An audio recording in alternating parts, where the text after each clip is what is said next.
Face aux défis qui entravent au développement du secteur des hydrocarbures de la RDC, mesdames et messieurs, les étudiants en pétrole de la RDC, de Kinshasa, s'unissent pour participer, pour contribuer aux défis qui empêchent les décolles de ces secteurs des hydrocarbures.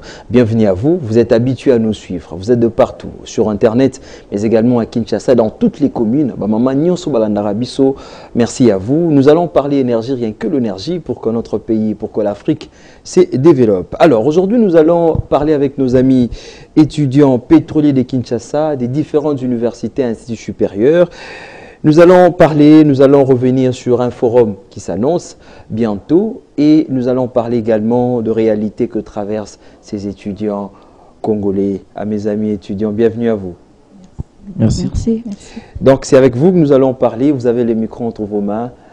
L'homme qui est devant moi, ceux qui nous suivent, qui es-tu? Mabidi Kwa Zaya Moussefas, étudiant premier grade de l'université franco-américaine en pétrole et gaz bien sûr. Et je suis aussi porte-parole du comité estudiantin du pétrole et du gaz.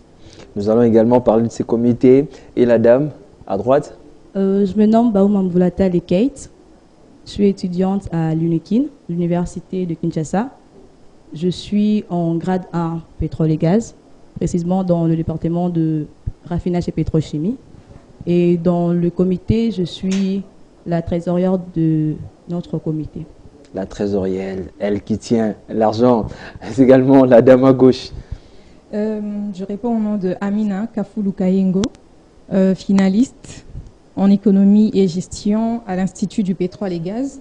Et je suis notamment la présidente du CPG, le comité estudiantin du pétrole et gaz. Maman présidente, voilà, les décors est planté, l'Institut du pétrole et du gaz est représenté, l'université franco-américaine est représentée, mais également l'UVANIUM, l'université de Kinshasa, est aussi représentée. Alors nous allons parler de ces forums qui se pointent, mais également le pourquoi de ces comités qui représentent les étudiants en pétrole et gaz, et c'est quoi la vision, c'est quoi la motivation, nous allons parler de tout ça. Alors nous commençons avec Kate de l'UNIKIN. S'il faudrait parler des étudiants pétroliers congolais, quelle est la situation que vous traversez au quotidien? La situation au quotidien, je dirais, n'est pas fameuse, n'est pas favorable. C'est un peu critique. Nous constatons que nous avons beaucoup de problèmes du point de vue pour nos stages d'abord. Et je crois qu'à l'époque aussi, le pétrole et gaz n'était pas vraiment très en vigueur comme d'autres facultés, comme le droit, l'économie et tout. Il y avait peu d'étudiants congolais dans notre domaine. Mais on constate que ça fait déjà plus de 10 ans, je pense, que les gens commencent à s'intéresser à notre faculté. Malgré l'intérêt que les jeunes gens portent sur la faculté, mais la faculté n'a pas vraiment eu, je peux dire, de l'ampleur ou soit de la considération ou soit de l'ouverture favorable pour ces étudiants en question. Alors, puisque tu parles de difficultés, s'il faudrait citer et énumérer quelques difficultés? En tant qu'étudiante, d'abord, la première difficulté, c'est surtout à propos de nos stages. Pour faire le stage, c'est déjà un problème. On dépose de lettres et ça nous complique un tout petit peu. Et étant étudiant ou ingénieur, nous sommes censés être plus pratiques. Le laboratoire bien équipé de pétrole et gaz n'existe pas tellement. Je ne crois même pas que ça n'existe. C'est ce qui nous complique vraiment dans notre faculté.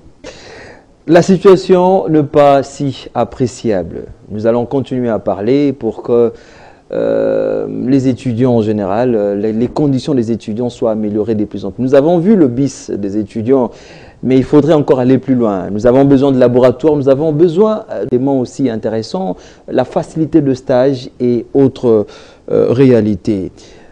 C'est pas de l'université franco-américaine. Pourquoi as-tu choisi ces secteurs? Pourquoi tu choisis faire les études dans ces domaines des hydrocarbures? Premièrement parce que notre pays, c'est un pays d'abord riche et même en pétrole. Potentiellement. Potentiellement. potentiellement riche en hydrocarbures. Et d'abord, d'entrée de jeu, moi, j'ai pas fait les études scientifiques et tout, j'ai fait les études techniques. J'ai fait technique construction. Et arrivé à l'université, à un moment, j'ai commencé à réfléchir sur ce que je vais faire. Et je me suis dit, bon, continuer dans l'architecture ou aller dans le génie civil. Après, je me suis dit, voilà, il y a une autre science qui concerne aussi la terre, pétrole et gaz. Et notre pays est potentiellement riche en hydrocarbures. Je vais me lancer dans ça. Donc, c'est là où a commencé ma motivation. Je me suis dit qu'il y a encore beaucoup de problèmes. J'ai suivi pas mal d'émissions, j'ai suivi des documentaires, j'ai suivi des reportages sur les hydrocarbures, sur le secteur. Et je me suis dit qu'il y a encore beaucoup de problèmes dans notre pays. J'ai essayé de faire moi-même des analyses, des études comparatives, avant même de commencer la fac. Et même cette idée-là de se réunir, on n'est pas encore là, mais cette idée de se réunir entre différentes institutions pour commencer à situer les problèmes et y remédier, vu que nous, étudiants, nous sommes dans le monde de la recherche. Donc, à part les cours enseignés par les profs, chefs de travaux et assistants, nous faisons des recherches nous-mêmes et nous détectons certains problèmes. Et ces problèmes-là, ce ne sont pas que les autorités ou les institutions, comment dire, les entreprises œuvrant dans le secteur des hydrocarbures qui peuvent apporter des solutions. Même nous, les étudiants, nous pouvons les apporter. Du coup, je me suis dit non, je vais faire cette faculté. Nous allons situer les problèmes et nous allons avancer dans ce sens. Nous essayons de regarder dans d'autres pays, dans des pays, je peux citer les noms même, le Kenya, le Rwanda, ce sont les jeunes qui apportent des solutions. On a donné le pouvoir aux jeunes de décider, d'énumérer des problèmes, vu que c'est eux l'avenir de demain, et même de proposer, de suggérer des solutions. Donc, d'où était ma motivation de faire pétrole et gaz comme faculté. Intéressant, intéressant. Nous, jeunes, nous pouvons apporter beaucoup pour le développement de notre pays. Voilà, la présidente du comité. On n'est pas encore à ce niveau-là, mais comment tu te retrouves présidente de ces comités qui réunissent les étudiants en pétrole, gaz de la RDC ou présentement encore de Kinshasa? Je me retrouve présidente justement parce que j'ai répondu aux critères. Il y avait vote et le comité a beau juger de me placer là parce que j'ai répondu aux critères et parce que j'avais le souci de mon secteur, parce que je suis la présidente du comité estudiantin du pétrole et gaz. Donc, ils ont vu le souci que j'avais pour notre secteur et comment je m'appliquais. Je pouvais avoir d'autres occupations, mais lorsqu'on m'appelle pour des réunions et tout, j'étais toujours présente.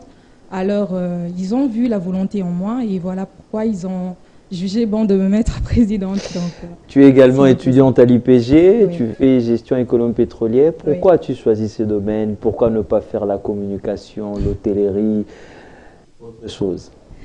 Déjà, j'ai toujours aimé les mines. Depuis le début, j'ai toujours aimé les mines. Quand on nous enseignait, puisque moi j'ai fait les humanités commerciales à Maloula, au Cardinal Maloula, j'appréciais tellement le cours de géographie, quand le prof développait et tout, des différents points sur les mines et tout. Moi, j'étais tellement émue par tout ce qu'il disait et je me suis dit, je vais approfondir dans ça, voir ce que ça pourra donner après. Et là, j'ai choisi le pétrole, c'est aussi une mine. Voilà pourquoi j'ai choisi d'étudier ce domaine.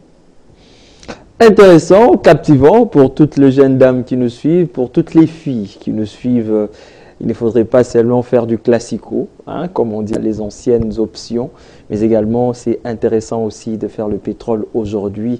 Science y a l'eau, le pétrole, environnement. Pourquoi? Parce que nous allons défendre notre environnement, mais également valoriser nos potentiels en hydrocarbures. Nous parlons de ces forums qui se pointent dans quelques jours, mais c'est quand même important de revenir sur la situation. On parlait de toute la réalité des étudiants, mais que sont-ils devenus ceux qui finissent dans vos facultés? Ils deviennent qui se passe?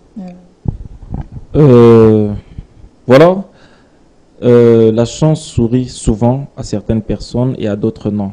On peut finir nous tous dans une promotion, il y a certains qui finissent, il y a certains qui deviennent ministres, il y a certains qui deviennent cadres, il y a certains qui restent toujours chômeurs. Donc s'il faudrait apporter une réponse claire à votre question, je dirais qu'il y a certains aujourd'hui qui œuvrent. Il y a des anciens de l'université franco-américaine, qui sont aujourd'hui à Mwanda, précisément chez Perenco. Il y a des anciens de l'IPG qui sont aussi à Perenco, et ainsi que de l'UNIKIN. Donc ça dépend des étudiants qui finissent. Ça dépend de ceux qui finissent, qu'est-ce qu'ils décident de leur vie. Il y a certains qui, en finissant, ils se disent non, moi je vais entreprendre dans ceci, je vais entreprendre dans cela. Il y a certains en finissant, ils se disent bon, moi je vais écrire, je vais rédiger j'ai l'honneur pour aller déposer dans une entreprise de la place. Et il y a certains qui se disent bon, moi j'attends qu'on vienne, qu'on me parle d'un circuit quelque part et pour que j'aille essayer de mettre la tête. Donc moi je pense que il y a certains aujourd'hui, j'ai même des contacts, qui sont aujourd'hui à Mwanda, qui œuvrent dans le secteur des hydrocarbures. Il y a certains que je connais aussi qui ne font rien jusqu'à présent et qui attendent quelques branchements, comme on dit souvent dans notre pays. Mais il y a certains aussi qui travaillent dans différents ministères, donc qui travaillent dans le ministère des hydrocarbures et certains dans le ministère des mines. Alors, la question à Baouma de l'Université de Kinshasa, précisément étudiant dans la faculté pétrole-gaz. Il y a d'autres personnes qui pensent que votre faculté de pétrole forme des chômeurs en grande quantité. Je dirais en grande quantité. Je pense que dans tout le domaine, il y a des étudiants ou de jeunes gens qui chôment.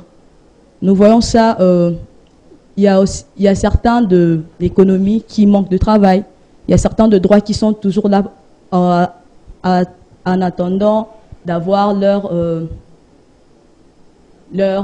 leur qualification ou soit d'être employé dans un cabinet et tout. Donc le chômage est partout, dans tout le domaine.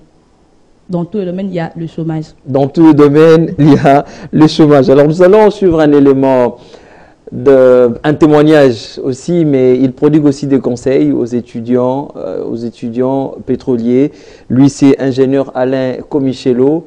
Il travaille dans une entreprise pétrolière à Mwanda. Et il a fait cette vidéo. On suit et on se retrouve. Je me nomme ingénieur Alain Piana Comichello. Je suis un ancien de l'UPG. Je travaille chez Perenco depuis 2005. Ça fait 17 ans pratiquement aujourd'hui. Ici, j'occupe le poste de superviseur boue et cimentation. Et voilà. Et le poste de superviseur boue et cimentation est un poste vraiment important parce qu'à l'époque, c'est un poste qui occupait c'était le service, des expatriés qui venaient faire ce travail. Mais aujourd'hui, ce poste est occupé par des anciens de l'UPG. Je suis pratiquement en train de shifter avec mon collègue, l'ingénieur Placide Makengo, qui est aussi un ancien de l'UPG. Voilà, donc c'est vraiment une fierté pour notre institution de formation. Un conseil gratuit pour les jeunes gens de l'UPG. Je vous demande de ne pas vous décourager parce que vous êtes en train de faire une formation de l'avenir. Le pétrole aujourd'hui, c'est un domaine d'avenir pratiquement. Vous avez suivi la politique du chef de l'État sur le 16 blocs pétroliers. Je crois qu'on ne va pas aller chercher la main-d'œuvre ailleurs. La main-d'œuvre, elle sera locale. Et cette main-d'œuvre locale, c'est vous, les jeunes gens. Alors, c'était ingénieur Alain Comichello. C'est depuis Mwanda qu'il nous a fait cette vidéo. Il a donné conseil aux étudiants pétroliers, mais également, il nous a parlé de son parcours.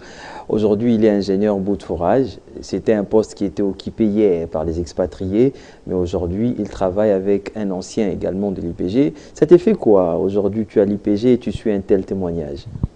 Moi, ça me motive tellement. Ça me motive tellement. Ça me pousse encore à travailler encore plus et ne pas perdre espoir. Parce qu'aujourd'hui, peut-être, je n'ai pas encore un poste ou je ne sais pas moi dans mon domaine, mais au moins, ça me motive personnellement de faire encore plus, de donner encore le meilleur de moi. C'est motivant pour toi, pour moi, et nous espérons que l'avenir sera meilleur dans ces secteurs des hydrocarbures. Parlons forum. Le forum, c'est pratiquement un détonateur de l'unité des étudiants en pétrole-gaz. D'où est venue l'idée de ces forums? Qui prendra la parole en premier? Oui, voilà. L'idée, cette merveilleuse idée, est venue des étudiants de l'Institut de pétrole et gaz et du gaz.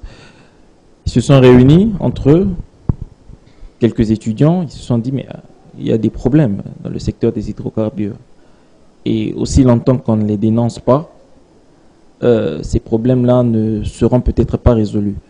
Et en ce moment-là, ils se sont dit mais nous ne sommes pas la seule institution organisant cette faculté. Voilà. Et à Kinshasa, nous sommes pratiquement à 3. À ce que je sache, nous sommes à 3. L'université franco-américaine, l'université de Kinshasa, ainsi que l'Institut du pétrole et du gaz. Et en ce moment-là, ils nous ont contactés. Et le comité estudiantin du pétrole et du gaz, on s'est réunis pour la première fois, 3 institutions, le 4 mars 2022. Donc, le comité estudiantin du pétrole et du gaz, l'année passée, a vu le jour le 4 mars 2022. Et, ensemble réunis, comme dit le dicton, du choc des idées, jaillit la lumière. On s'est réunis et les idées ont commencé à fuser de partout. Qu'est-ce qu'on doit faire pour se faire entendre? Voilà, il fallait ouvrir l'esprit. Il fallait se réunir et commencer à proposer. Et la meilleure idée pour se faire entendre, la meilleure idée sortie de ce rassemblement était d'organiser un forum dans lequel participeront les étudiants formés en pétrole et gaz des 3 institutions, l'autorité du tutelle, le ministère des hydrocarbures, représenté par le ministre lui-même, ainsi que les entreprises œuvrant dans le secteur des hydrocarbures. Alors nous allons... le commun de mortels, bien sûr. Évidemment, nous allons revenir pour parler de tout ce détail. Mais je reviens un peu avec la présidente. Est-ce que ceux qui sont à l'intérieur du pays, en Mbuji-Mayi, je salue mes amis qui étudient en Mbuji-Mayi, qui étudient le pétrole de l'autre côté, mais également ceux qui sont à Goma, à Bukavu, est-ce qu'ils sont intéressés à ce que vous faites aujourd'hui? Oui, je pense qu'ils sont intéressés. On est ensemble. Ça, c'est encore le tout début. Donc, on est ensemble. De toute façon, ils auront des rapports, ils auront une suite de tout ce que nous aurons à faire. Donc, tous les ingénieurs pétroliers sont intéressés. Tous les ingénieurs pétroliers, tous les étudiants sont intéressés, mais également les sociétés seront là et l'État aussi est invité au travers le ministère des hydrocarbures. Alors, à quand le forum et quelles sont les conditions pour y participer? Est-ce que les participants sont déjà connus? Bien qu'on a parlé des étudiants, on a parlé, voilà, la question à Kate de l'UNIKIN. Le forum se tiendra le 24 mars. Ce 24? Oui, c'est 24, ça sera la semaine prochaine, ça sera un vendredi. Ça se passera en ville, dans une salle appelée CEPAS. Et les invités sont déjà connus et les invités sont au nombre de 200 personnes, dont il y aura les autorités des entreprises pétrolières et puis le ministère et puis le recteur de l'UNIKIN, le directeur général ou le représentant de l'UFA, le représentant de l'IPJ, et il y aura dans chaque université une représentativité de 30 étudiants. C'est ça les invités prévus pour l'activité du 24. Alors, je peux rajouter, oui, il y aura aussi dans chaque institution pétrolière, il y aura un représentant. Par exemple, dans les sociétés que nous avons eu à contacter, il y aura des représentants qui ont quand même un sujet à développer. Donc, il n'y a pas seulement les étudiants ou les représentants des universités, ou il y a aussi les représentants des sociétés pétrolières qui sont là. Alors, ça va se passer comment ces 24-là, dans le concret? Ce sera des expositions, des exposés, jeux de questions-réponses, ou bien ça va se passer comment? Oui, ça sera un jeu de questions-réponses, et tout parce que nous voulons être éclaircis. Nous sommes là pour apprendre aussi. Et donc, ça sera ça. Nous voulons que nous soyons vraiment, vraiment éclairés sur certaines choses, certains points que nous aurons à développer ce jour-là, qui sont déjà très, très bien connus. Donc, voilà, c'est un peu ça. Les résultats attendus, c'est pas sur la fiche, vous avez parlé de les opportunités d'emploi. Ça sera ces jours-là où vous aurez d'emploi, ou c'est quoi au juste? Qu'est-ce que vous attendez comme résultat? Au fait, ce qu'on attend comme résultat, c'est premièrement Bon, d'entrée de jeu, il faut commencer par là. Le forum, c'est un forum qui nous permettra à en connaître plus sur le secteur des hydrocarbures. Ce jour-là, le comité estudiantin du pétrole et du gaz, c'est vrai, nous avons beaucoup de suggestions, mais ce jour-là, nous n'allons pas encore apporter des suggestions, nous n'allons pas encore commencer à apporter des solutions, même si nous avons déjà réfléchi là-dessus. Ce jour-là, c'est d'abord les entreprises œuvrant dans le secteur des hydrocarbures. Nous leur avons proposé certains sujets. Ils vont essayer d'exposer sur ces sujets-là. Et il y aura des questions après du public. Il y aura l'autorité tutelle, le ministre des hydrocarbures ou le secrétariat général des hydrocarbures qui viendra répondre aussi à une question. Et en ce moment-là, il y aura encore ce jeu-là de questions-réponses juste après. Donc, premièrement, apprendre, connaître le secteur, parce que ce jour-là, il y aura aussi des invités communs de mortels. Donc, les gens qui œuvrent dans le droit, économie et tout consort, mais qui viennent apprendre, au fait, comment est organisé le secteur des hydrocarbures en République démocratique du Congo. Encore quelques questions. C'est encore la première édition, bien sûr. Pensez-vous que votre voix sera entendue? Les étudiants vont faire entendre leur voix. C'est ce qu'on souhaite. C'est ce qu'on souhaite, en tout cas. Ce qui est sûr, c'est qu'on a emboîté le pas et on ne compte pas reculer. Alors, nous avons le droit de parler quand tout va mal, quand ça ne va pas. Nous avons le droit de parler, d'interpeller, voire même de demander pourquoi ça ne va pas. Et avec le seul souci de voir notre secteur aller de l'avant, parce que c'est un secteur aussi stratégique pour le développement économique de notre nation. Elle fête son anniversaire demain, le 17 mars 2023. Elle, c'est maman Sophie Ekwalanga, ma maman chérie, mais également Céline Mbouyi, elle fêtera le 17, et Bonkao, un ami, elle fêtera aussi le 17, et à tous ceux qui nous suivent régulièrement, qui fêtent le 17 mars. Salutations à vous. Je pose la question à Quête de l'Unikin. Ils nous ont suivis de partout. Anciens, aujourd'hui ils travaillent dans des entreprises pétrolières. Hier, ils étaient étudiants de vos universités de l'Unikin, de l'IPG, autres. Un message particulier à tous ces gens-là. Mon message serait ceci. Je dirais à ce que notre domaine n'est pas vraiment encore exploité. Donc, il y a beaucoup de chances que nous puissions nous en sortir dans ces domaines, que nous ne puissions pas perdre espoir et que nous travaillons sur le projet en question. Certes, ce n'est pas juste tout le monde qui va travailler dans des sociétés de l'exploitation ou de production, mais qu'on puisse œuvrer dans notre domaine.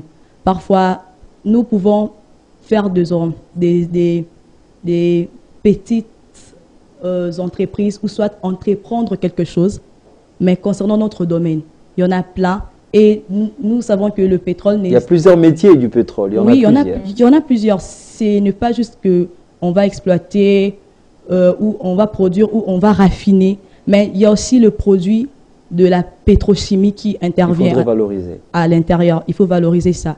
Donc, on peut valoriser le domaine de la pétrochimie dans le textile, dans l'industrie en général, l'industrie pétrochimique, l'industrie textile, tout ça. Alors, ça permettra ma question a été orientée à ceux qui étaient étudiants hier, qui travaillent aujourd'hui.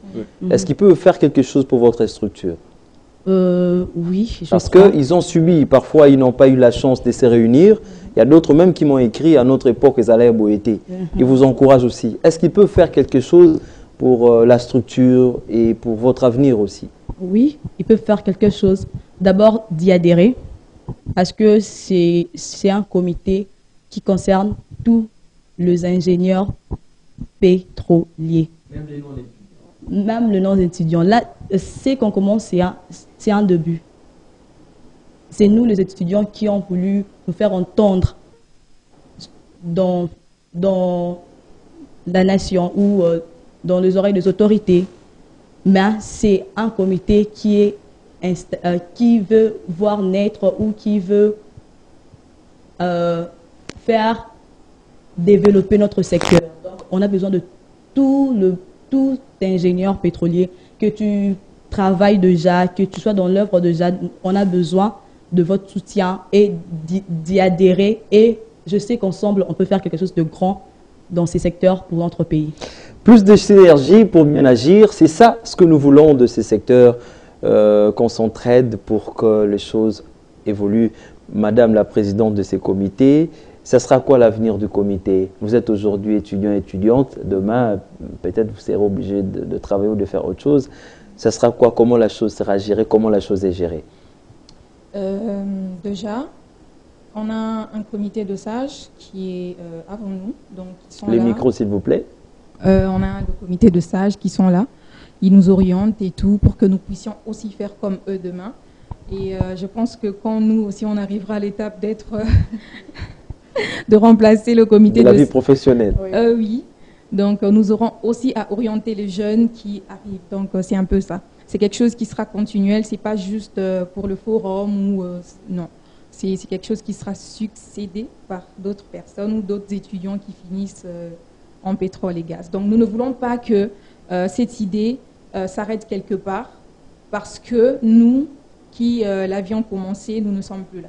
Nous voulons voir... Léguer l'héritage meilleur aux générations futures. Oui. Intéressant. Alors, un dernier mot par rapport au forum, parce qu'on ne va plus revenir sur toi, s'il faudrait dire un dernier mot par rapport au forum. Par rapport au forum, en tout cas, nous avons besoin de tout le monde, tous ceux qui ont fini, tous ceux qui travaillent déjà. En tout cas, nous avons besoin de leur soutien. Ça commence à quelle heure? Ça commence à 9 h. Ça commence à 9 h et ça prendra fin vers 15h30, si je ne me trompe pas. Donc, c'est un peu ça. Alors, avec ces passes, l'homme au milieu de femmes, un mot au ministre des Hydrocarbures, Maître Didier Boudimbou, qui pourra nous suivre également. Ça sera... Il faudrait lui dire un mot. C'est vrai. Là, tu peux calmement regarder la caméra derrière moi. Son Excellence, Monsieur le ministre des Hydrocarbures, je cite Monsieur Didier Boudimbou. Voilà, nous étudiants en pétrole et gaz des différentes institutions, précisément à Kinshasa. Nous organisons un forum le 24 mars 2023, une première édition bien sûr, tenant à rassembler les 3 parties prenantes du secteur des hydrocarbures, qui sont, entre autres, les étudiants, le ministère des hydrocarbures que vous représentez et les sociétés, entreprises œuvrant dans le secteur des hydrocarbures, avec comme objectif nous faire entendre, régler, apporter des suggestions, des solutions à notre niveau dans le secteur des hydrocarbures. Nous voulons accompagner le ministère des hydrocarbures à travers nos recherches, à travers notre intellect et tout ce que nous avons comme connaissance. Voilà. C'est intéressant, le message est passé, le ministre a capté et merci à vous d'être passé. Nous serons là le 24, Focus Hydrocarbures va vous accompagner parce que ce que nous faisons c'est pour le Congo et le Congo doit bouger. Le Congo doit bouger. Nous sommes très contents de vous recevoir et nous allons réellement vous accompagner. Merci à la grande équipe technique. Oui, merci à ceux et celles qui nous accompagnent, qui nous soutiennent. On va se retrouver les vendredis prochains avec la foi de l'énergie. Mais retenez le sujet de la semaine prochaine et ce sera le changement climatique et l'albinisme. Et très particulièrement, nous allons recevoir de femmes qui ont cette réalité des albinos, mais également un médecin. Ensemble avec eux, nous allons réfléchir sur cette réalité, le réchauffement climatique et l'albinisme. Prenez soin de vous. Énergie, rien que l'énergie. Au revoir.